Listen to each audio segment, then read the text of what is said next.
Hello everyone, welcome back to Saksham family. और video में discuss करेंगे हम सक्षम प्रैक्टिसर 691 को।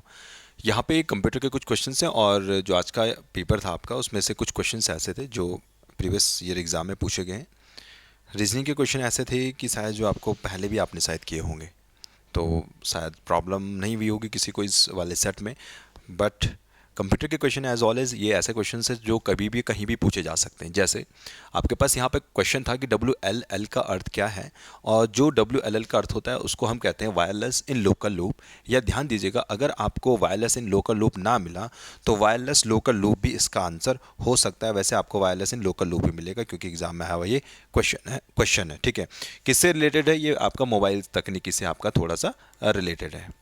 आगे बढ़ेंगे हम 87 क्वेश्चन की तरफ चलेंगे। और वर्ड में रिप्लेस ऑप्शन कहाँ पर उपलब्ध होता है? रिप्लेस करना। अब देखिए, अब इसमें क्या आप कर सकते हैं, जब आप कोई फाइल देखते हैं उस फाइल में जो आपके पास एडिट मेन्यू होता है, एडिट मेन्यू जहाँ पे आप चीज़ें कुछ टाइप वगैरह करते हैं, तो आप देखेंगे वहाँ पे जो एडिट मेन्यू होता है, इस एडिट मेन्यू के अंदर आपको यहाँ पे रिप्लेस का ऑप्शन मिलता है। ठीक है, तो ये बेसिकली जब अगर आप कुछ काम करते हैं ना कंप्यूटर में, तो तब आपको वो चीज़ें जो है समझ में आ जाती हैं। अब ऐसे आपको बस सिंपली याद रखना पड़ेगा कि रिप्लेस ऑप्शन का भैया आपको एडिट मेन्यू में मिलता है। देखा होगा ना आपने, एडिट व्यू इस टाइप से, यहाँ ऊपर जो लिखा होता है फाइल होता है, एडिट होता है, व्यू होता है, कुछ इस टाइप से जहाँ ऊपर लिखा हुआ होता है। ठीक है, तो यहाँ पे आपको जो मिलेगा ये एडिट मेन्यू के अंदर ये सारी चीज़ें मिलती हैं। कभी कभार पूछ लिया जाता है कि भैया सेव का ऑप्शन कहाँ मिलता है, तो भैया वो आपको फाइल के अंदर मिल जाता है। फिर फॉर्मेट वगैरह कुछ चीज़ें आपको देखनी है कि बॉर्डर वगैरह कैसा अगर आपको डालना है तो वो फॉर्मेट में आपको मिल जाता है। ठीक है, तो ये कुछ चीज़ें होती हैं जो जहाँ से आप क्या कर सकते हैं, अपना जो फाइल आप बना रहे हो, जो लिख रहे हो आप माइक्रोसॉफ्ट वर्ड में, उन सारी चीज़ों में थोड़ी बहुत चेंजेस कर सकते हो। चलिए आगे बढ़ेंगे 88 क्वेश्चन की तरफ। और कंप्यूटर हार्डवेयर में जो सिलिका का बना हुआ होता है, आंकड़ों को अत्यधिक मात्रा में भंडारण करने की क्षमता रखता है। देखिए, अब ये कुछ भी नहीं है। जब आपके पास जो हम कहते हैं ना, हमारी जो आईसी चिप होती है वो सिलिकॉन की बनी हुई होती है, तो जब सिलिकॉन ऑक्सीजन के साथ आपका मिक्सअप होता है तो बेसिकली उसी को हम सिलिका कहते हैं। ठीक है ना, और तो यहाँ पे क्या है, बेसिकली ये चिप ही तो है। बेसिकली मैं किस चिप की बात कर रहा हूँ भाई? मैं आईसी चिप की बात कर रहा हूँ। इस आईसी चिप की बात मतलब ये आईसी जो बनी होती है वो सिलिकॉन की बनी होती है, प्लस जब इसमें ऑक्सीजन भी होती है तो हम इसको सिलिका भी बोल देते हैं। ठीक है, तो इसमें कंफ्यूज नहीं होना है। अक्सर एग्जाम में क्वेश्चन पूछा जाता है, फिर आदमी कुछ और सोच लेता है उसके बारे में, लेकिन अगर आपको पता है तो फिर आपको दिक्कत नहीं होनी चाहिए। 89 क्वेश्चन में, अब इस क्वेश्चन में अगर हम बात करेंगे तो भैया रिवर्स के लिए क्या करते हैं, है ना। अब काफ़ी बार मैं ये सारी चीज़ें आपको बता चुका हूँ, अगर आपने ध्यान दिया होगा तो जो अंडू कमांड होता है, ठीक है, तो ये अंडू कमांड है, इससे हम पीछे चले जाते हैं। करते हो ना, जैसे कुछ चीज़ को आपको लिखना है, अगर कोई गलती हो गई तो आप कंट्रोल प्लस जेड करते हैं, तो कंट्रोल जेड से पीछे चले जाता है, और यही क्या होती है आपके पास, यही आपके पास जो है अंडू कमांड होती है। ठीक है, और यहाँ पे सेम ऐसे रीडू के लिए हम क्या करते हैं, आपके पास कंट्रोल प्लस वाई करते हैं। कंट्रोल प्लस वाई करोगे तो जो आपके पास कोई मिस्टेक अगर आपके पास हुई है या बैक साइड अगर आप गए हो तो दोबारा से आप उसी चीज़ पे आ सकते हो। तो कंट्रोल या कंट्रोल वाई बोलिए उसे, या फिर रीडू हम बेसिकली उसका नाम देते हैं। 90 क्वेश्चन है कि भैया फाइल को क्या कहते हैं जिसमें हमारी जो है ईमेल जुड़ी हुई होती है, तो इसको बोला जाता है अटैचमेंट। फाइल मेल सभी लोग करते होंगे, और जब आप मेल करते हैं तो किसी को कोई फाइल जब सेंड करनी होती है तो उसमें एक अटैचमेंट का ऑप्शन आता है। तो अटैचमेंट का ऑप्शन का मतलब क्या है भैया? यही तो है अटैचमेंट का ऑप्शन का मतलब, कि आपको उस ईमेल के साथ कोई फाइल जोड़नी है, अटैच करनी है, तो इसको क्या बोला जाता है? इसको अटैचमेंट बोला जाता है। अब ऐड ऑन हो गया, ऐप डैश हो गया, इनका तो कोई मतलब ही नहीं बन रहा ना। ठीक है ना, तो अगर आपको अब देखो ना, सीसी वगैरह कुछ होता है, कार्बन कॉपी वगैरह जिसे हम कहते हैं, तो हो सकता था कि कुछ चीज़ें चेंज हो जाएं उसमें, या बीसीसी वगैरह जब आता है, ब्लाइंड कार्बन कॉपी जिसे हम कहते हैं, तो वहाँ पे थोड़ी आदमी फंस सकता है। लेकिन अब आपको अगर इसकी थोड़ी नॉलेज है तो फिर इसमें क्वेश्चन में कोई प्रॉब्लम नहीं होती। चलिए खैर आगे बढ़ते हैं। बाकी काफ़ी जैसे कुछ क्वेश्चंस ऐसे हैं जो मैंने बहुत डिटेलिंग में करवा रखे हैं मैराथन वगैरह में। कंप्यूटर अगर आपको प्रॉब्लम हो रही है कंप्यूटर में, तो आप वो मैराथन वाली वीडियोस जरूर देखें, क्योंकि उसमें मैंने लगभग 200 क्वेश्चन के आसपास करवा रखे हैं। और 200 क्वेश्चन का मतलब वो सारा कंप्यूटर उसमें आपका कवर अप हो जाएगा, तो ज़्यादा फालतू पढ़ने की भी ज़रूरत नहीं है। बाकी जिसे एक्स्ट्रा पढ़ना है तो उसके लिए तो बुक्स अवेलेबल हैं, लेकिन जिसको कम समय में ज़्यादा सीखना है और ये पता करना है कि भाई एग्जाम में क्या पूछा जाता है, तो आप उन वीडियोस को ज़रूर देखें।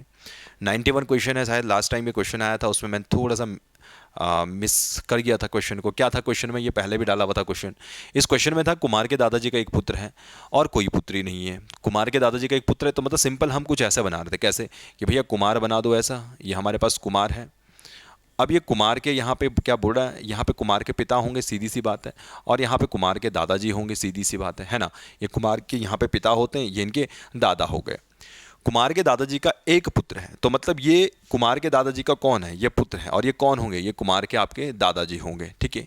और इनकी कोई पुत्री नहीं है। अब आगे, कुमार की पुत्री के 2 बुआ एवं 3 चाचा हैं। कुमार की पुत्री के 2 बुआ एवं 3 चाचा हैं।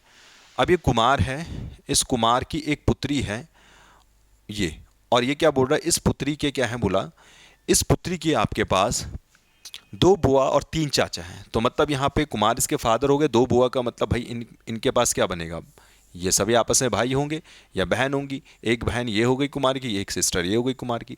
इधर से हम ध्यान देंगे तो भाई यहाँ पे कितने चाचा के बारे में बात की है, 3 चाचा। तो 3 चाचा मतलब एक चाचा इनके ये हो गए, एक चाचा यहाँ पे ये हो गए, और एक चाचा इनके ये हो गए।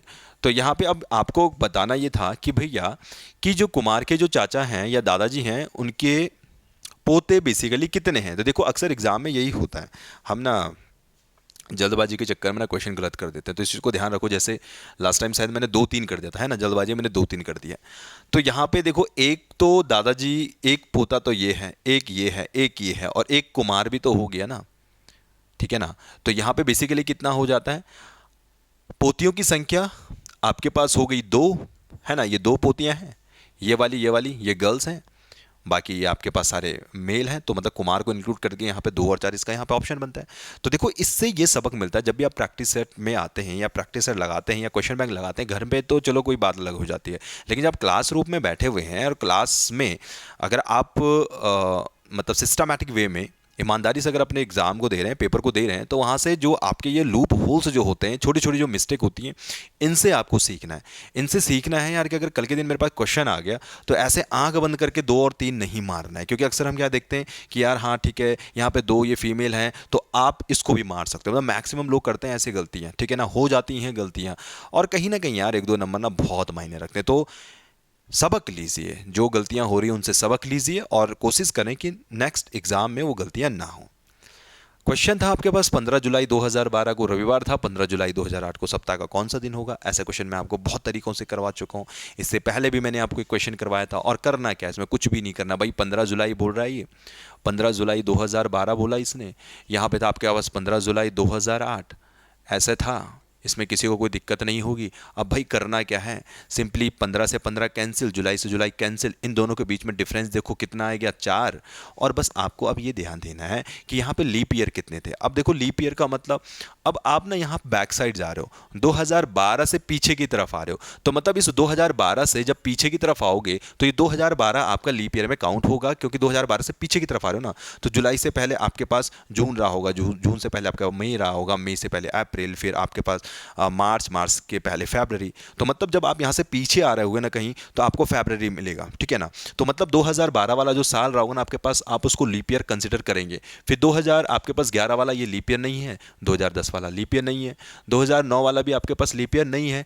अब 2008 के बाद जब हम करेंगे तो बहुत सारे सोचेंगे कि 2008 एक लीप ईयर है। जी बिल्कुल है, लेकिन जब आप क्योंकि पीछे से आ रहे हो ना, तो बैक साइड में जब आप आ रहे हो तो आपको केवल 15 जुलाई तक जाना था, ठीक है। तो मतलब यहाँ पे फरवरी नहीं आएगा, तो इसका मतलब 2008 को आप लीप ईयर कंसिडर नहीं करेंगे। तो अभी आपके पास केवल एक ही लीप ईयर है, तो इसका डिफरेंस निकालो, जितने लीप ईयर है उसमें एक जोड़ दो, क्योंकि मेरे पास एक लीप ईयर है, तो 4 + 1 5 हो जाता है। अब यहाँ पे 2012 में आपके पास था रविवार, है ना। इस रविवार से क्योंकि अब आपको पीछे जाना है, तो अब यहाँ पे क्या करना पड़ेगा, -5 आपको करना पड़ेगा। -5 का मतलब रविवार से 5 पीछे आ जाओ तो आपको मिलेगा यहाँ पे मंगलवार इज द आंसर, ठीक है। उम्मीद करता हूँ ये बात आपको समझ में आई होगी।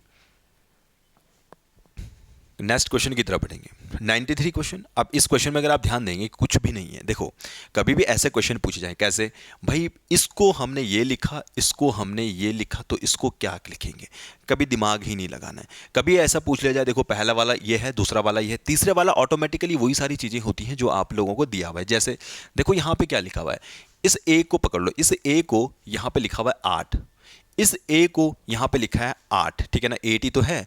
तो सिंपली ए को क्या लिखोगे, 8 लिखोगे। अब एल को देखो, एल को यहां क्या लिखा है, एल को लिखा है 6, तो मतलब एल को 6 लिख दिया। ई को क्या लिखा हुआ है, देखो ई को यहां 5 लिखा है, तो मतलब ई को 5 लिख दिया। अब यहाँ पे ध्यान दीजिए आर को क्या लिखा हुआ है, देखो ये है ना आर, इस आर को क्या लिखा हुआ है, यहाँ पे 4 लिखा है तो यहाँ पे 4 लिख दीजिए। तो मतलब सिंपल वही नॉर्मल जो चीज़ें हैं वो चलती रहेंगी। 865 4 आपके पास सी वाला इसका आंसर हो जाता है। बाकी टी को यहाँ पे जो भी लिया लिया गया है, टी को 3 लिया गया ना, तो यहाँ पे 3 इसका आंसर आ जाता है। ठीक है, तो ये काफ़ी अच्छा सा क्वेश्चन है, ईजी सा क्वेश्चन है।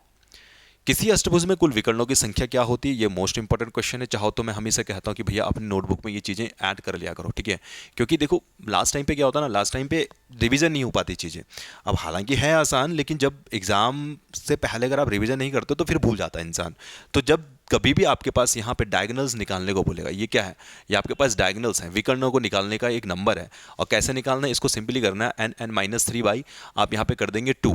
एन मतलब कितने नंबर्स हैं, अगर अष्टभुज बोल रहा तो अष्टभुज, अगर ऑक्टागन है या नैनोगन है, ठीक है, षष्ठभुज वाला है, हेक्सागन जिसमें है, तो बस एन की वैल्यू आपकी चेंज हो जाती है। जैसे यहाँ पे जो एन की वैल्यू आएगी वो आएगी 8। कैसे 8, यहाँ पे 8 माइनस 3 और आपका यहाँ पे 2, ठीक है, यहाँ पे 8 हो जाएगा, 8 माइनस 3 आप जानते हैं कि यहाँ पे 5 हो जाएगा और यहाँ पे आ जाएगा 2, यानी आपको मिलेगा यहाँ पे 20। तो 20 इज द राइट आंसर।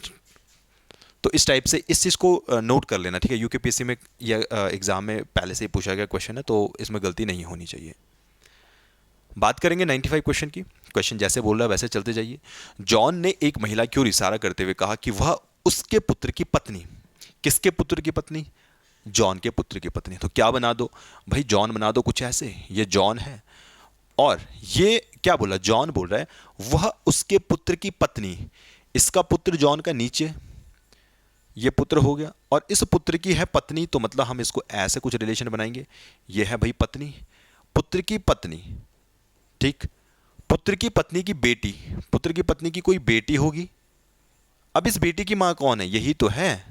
तो बेसिकली ये क्या बोल रहा है, ये बोल रहा है कि जॉन ने एक महिला की ओर इशारा करते हुए कहा कि वह उसके पुत्र की पत्नी की बेटी की मां है। जॉन ने, अब ये जॉन है ना, उसने इस की ओर इशारा करते हुए कहा कि वो उसके पुत्र की पत्नी की बेटी की मां है। मतलब एक्चुअल में क्या हुआ, ये जॉन की बेटे की ये वाइफ हो गई। इसका मतलब यहाँ पे जो आंसर बनेगा वो क्या बनेगा, पुत्र वधु बनेगा। ठीक है, करने के बहुत तरीके हो सकते हैं, क्योंकि मैं सबको एक ही तरीके से करवाता हूँ तो मैं इनमें कुछ ज़्यादा चेंजेस नहीं कर रहा हूँ। बाकी अगर आपको जिस भी मेथड से करना है तो आप उसे कर सकते हैं।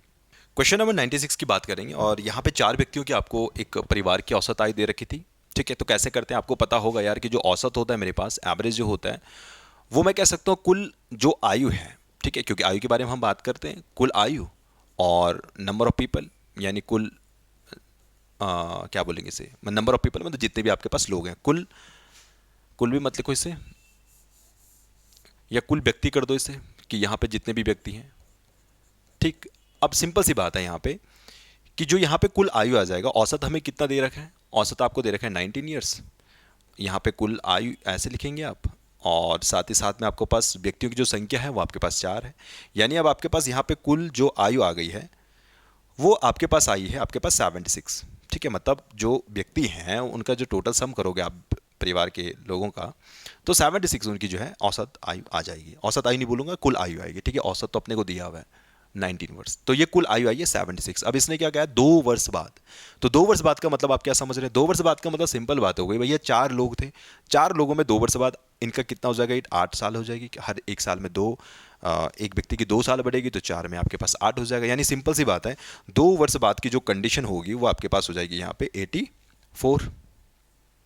ठीक है ना, 84 हो जाएगी ना। 76 में आपको 8 और ऐड करना पड़ेगा। अब ये 84 आ चुकी है।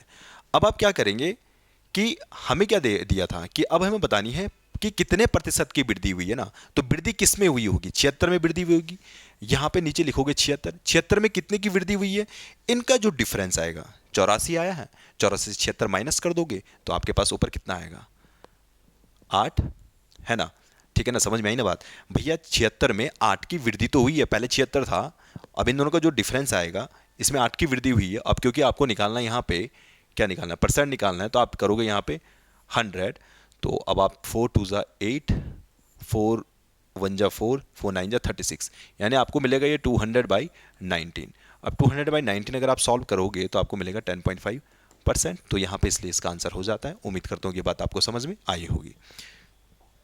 97 क्वेश्चन की तरफ चलेंगे। अब ये क्वेश्चन में आपको बताना है बतखों और खरगोशों की संख्या। ठीक है, सिर आपको दे रखे हैं 28 और संख्या है कुल 72। अब देखिए जो आपके पास बतख होती है, बतख के आपके पास कितने पैर होंगे? 4 पैर होंगे, सीधी सी बात है। और अगर आपके पास खरगोश है,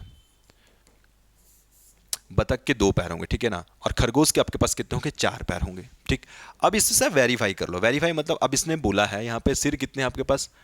सिर हैं पूरे 28। तो 28 का मतलब भैया, जैसे मैंने इसको कंसीडर कर दिया कि भैया अगर मेरे पास यहाँ पे 20 बतख है, लेट्स से अगर 20 बतख हैं और आपके पास 8 खरगोश हैं, तो यहाँ पे सिर तो ठीक है क्योंकि सिर तो एक एक ही होगा, लेकिन पैर की अगर हम बात करें तो यहाँ पे जो बतख के पैर होंगे, क्योंकि अगर 20 बतख हैं तो 20 × 2 हो जाएगा, सीधी सी बात है। तो मतलब यहाँ पे 40 पैर बतख के आ जाएंगे। और क्योंकि खरगोश मेरे पास 8 हैं तो मुझे मल्टीप्लाई करना पड़ेगा इसको, इसके क्योंकि 4 पैर होते हैं हर एक खरगोश के 4, तो 8 खरगोश के यहाँ पे 32 हो जाएंगे। और 40 + 32 ये आपके पास कितना है? ये पैर है। और जब आप इनको जोड़ोगे तो आपको पे मिलेगा 72। इसका मतलब ये वेरीफाई हो चुका है। तो इसका मतलब ये है कि भैया आपके पास जो आंसर बनेगा वो बनेगा 20 और 8। तो कभी ऐसे क्वेश्चन आए तो आप ऐसे भी इसको वेरीफाई कर सकते हैं, ऑप्शंस के साथ हो जाएगा, कोई प्रॉब्लम नहीं है। अब देखो ना, थोड़ी चीज़ें आपको थोड़ा समझो इस चीज़ को कि सिरों की कुल संख्या है आपके पास 28। तो क्या यहाँ पे 16 और 12 कभी ऑप्शन में हो सकता था? नहीं हो सकता था, क्योंकि भैया 16 सिर और 12 खरगोश के सिर मिला के 28 थोड़ी हो रहा है, तो ये तो कभी नहीं हो सकता था, ठीक है ना। तो इन तीनों में से ही कोई आपके पास ऑप्शन बन सकता था। और ध्यान देना, ये जैसे कम कम जो 4 है ना, इसका भी ऑप्शन नहीं मिलेगा, ठीक। और बहुत ज़्यादा भी ऑप्शन में नहीं मिलेगा, ठीक है। अब वो डिपेंड करता है कि आपके पास जानवर क्या है, लेकिन नॉर्मली अगर ऐसे जानवर मिलते हैं तो उसमें आपके पास जो नंबर आएगा थोड़ा बड़ा होगा, एक छोटा होगा। वेल, इस टाइप से आप इसको सॉल्यूशन कर सकते हैं। 98 क्वेश्चन की तरफ चलेंगे। और इस क्वेश्चन में क्या है? कुछ भी नहीं है। अजय का ऊपर से 9वां रैंक है, नीचे से 38वां रैंक है। आप लोग जानते हैं टोटल के लिए हम क्या करते हैं? टॉप प्लस बॉटम, यानी 9 प्लस आपके पास 38 आ जाएगा और -1 आ जाएगा, ठीक है। और आपके पास यहाँ पे कितना आ जाएगा? 47 आ जाएगा, 47 - 1 46 आ जाता है, ठीक है ना। तो ये वाला क्वेश्चन टफ नहीं था, आसान सा क्वेश्चन है, सभी लोगों ने किया हो ये क्वेश्चन। 99 की तरफ चलेंगे। इस 99 क्वेश्चन में जैसे बोला गया उस हिसाब से हम इसके अकॉर्डिंग चलते रहेंगे। अनीता किसी स्थान से 2 मीटर पश्चिम की तरफ गई, एक स्थान ये ले लो, इससे 2 मीटर पश्चिम हो गया, लेट से पश्चिम की तरफ बोला ना, तो पश्चिम ऐसे लो ना, ये पश्चिम हो गया, ये 2 मीटर हो गया पश्चिम, लेट से ये 2 मीटर हो गया। फिर वो दाएं मुड़ी और 3 मीटर चली। अब पश्चिम में जाने के बाद 3 मीटर दाएं बोले तो ऊपर की तरफ गई होगी, तो ये 3 मीटर हो गया यहाँ पे, 3 मीटर। फिर उसके बाद यहाँ पे वो बाएं मुड़ी, और बाएं मुड़ने का मतलब भाई वो इस डायरेक्शन में चली होगी, कितना? 5, तो ये 5 मीटर। और फिर वो मुड़कर 3 मीटर चलकर अपने लक्ष्य तक पहुंच गई। फिर वो बाएं मुड़ी, तो बाएं मुड़ने का मतलब, अब देखो ना, ऐसा समझा करो कि अगर आप इस डायरेक्शन में हो तो आपका ये वाला हैंड की तरफ आया होगा, तो नीचे की तरफ बेसिकली आया होगा, ठीक है ना। तो यहाँ पे ये कितना आ जाएगा? यहाँ पे ये आ जाएगा दोबारा नीचे की तरफ। कितना चला? ये चला आपके पास 3, तो ये 3 पहुंच गया। तो मतलब अब इस पोजीशन में बेसिकली ये व्यक्ति होगा, और इसने बोला है कि उसके प्रारंभिक स्थान से उसके लक्ष्य की दूरी कितनी है। ये उसका प्रारंभिक स्थान था, ये उसका लक्ष्य था। अब देखो यहां से लेकर यहां तक कितना होगा ये, क्योंकि यहां से लेकर यहां तक 5 है, तो भैया ये भी 5 होगा। और आप जानते हैं यहां से यहां तक 5 हो गया, और यहां से यहां तक कितना था? 2 था, तो 5 और 2 एडिशन होने के बाद ये आ गया 7 मीटर, ठीक है। तो ये मैंने आज दूसरे तरीके से करा, बाकी वैसे मैं क्वेश्चन को दूसरे तरीके से करवाता हूं, तो आपको ऐसा करना है। 100 क्वेश्चन की तरफ बढ़ेंगे। 100 क्वेश्चन में जैसे कि आपको दिया गया है कि नंबर देखो ना, बड़े छोटे छोटे से नंबर हैं, तो छोटे नंबर है मतलब डिफरेंस से स्टार्ट करो, सीधी सी बात ये है। तो 6 और 7 के बीच में डिफरेंस देखेंगे तो आप 1 आएगा, 7 और 9 के बीच में डिफरेंस देखेंगे तो 2 आएगा, यानी 7 में 2 ऐड कर रहे हो तो 9 आ रहा है। फिर 9 में 13 ऐड करोगे तो आपको मिलेगा 4, और 13 में आप यहाँ पे ऐड करेंगे तो कितना आएगा इनके बीच में डिफरेंस? 8। और यहाँ पे जो डिफरेंस बनेगा वो बनेगा आपके पास 16। देखिए 6 और 1 7 हो गया, 2 और 1 3 हो गया। अब यहाँ पे जो बनेगा इसका मतलब कितना बन रहा है? 1 2 4 8 6 और 16 का डबल यानी 32। यानी अब जब आप यहाँ पे ऐड करोगे 7 2 9 3 3 6, 69 यहाँ पे बेसिकली आंसर बनेगा, ठीक है। 69 इसमें आंसर बनेगा। 69 क्यों आंसर नहीं है इसमें? इसको देख लेना, वैसे तो 69 ही बनेगा, ये 64 नहीं रहा होगा, ये 69 रहा होगा, ठीक है। तो 69 इसका जो है आंसर कर लीजिएगा। उम्मीद करता हूँ कि आपको ये बात समझ में आई होगी। तो आज के वीडियो में इतना ही, हम मिलेंगे एक और नई वीडियो के साथ। बाकी किसी को कोई प्रॉब्लम है तो कमेंट बॉक्स में कमेंट कर दीजिएगा। मिलेंगे हम एक और नई वीडियो के साथ, तब तक के लिए bye bye, take care and thanks to all.